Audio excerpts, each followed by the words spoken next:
Bonjour à tous. Correction de l'application Noailles.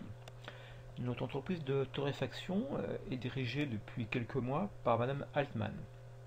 Et donc, quelle question peut bien se poser cette nouvelle responsable et quelle décision pourrait-elle prendre une fois qu'elle a des réponses à ces questions? Alors là, il s'agit de donner quelques grandes pistes pour vous montrer à quel point on peut déployer le contrôle de gestion. La comptabilité financière est beaucoup trop agrégée pour pouvoir répondre à une quelconque question. On sait seulement que globalement une entreprise va gagner ou perdre de l'argent, mais on n'en sait pas plus. Une des premières questions que peut se poser la direction, c'est ayant plusieurs points de vente, quel est le résultat dégagé par chacun d'entre eux.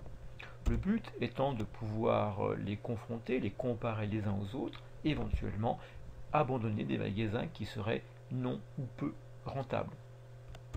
C'est aussi peut-être considérer que certaines implantations ont été malheureuses, avec une clientèle qui ne correspond pas forcément à celle qui était la clientèle habituelle des points de vente, et peut-être que rechercher de nouvelles implantations plus conformes à ce qui est la clientèle classique de l'entreprise peuvent être intéressantes.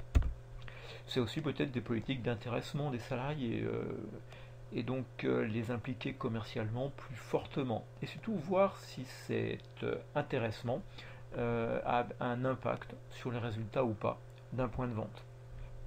D'autres questions auxquelles la comptabilité ne répond pas, c'est les questions quant à la rentabilité d'un type de produit. Parce que cette entreprise va avoir aussi bien des thés que des cafés à vendre, que des ustensiles tels que des théières, des cafetières, ou encore des produits régionaux, donc des biscuits par exemple. En ayant le résultat par grande famille de produits, voire par produit et point de vente, on peut voir s'il faut retirer ou non des points de vente, des produits qui seraient peu ou pas rentables. C'est aussi peut-être modifier l'agencement dans les points de vente. On a des surfaces de vente qui sont dédiées à telle ou telle sorte de produit, peut-être qu'il est dommage d'avoir des mètres carrés de présentoir dédiés à un produit très peu rentable et négliger par contre la disposition de produits qui eux le sont nettement plus. C'est également améliorer la négociation des prix avec les différents fournisseurs. Et donc plus largement revoir peut-être le processus d'approvisionnement une fois qu'on a des informations.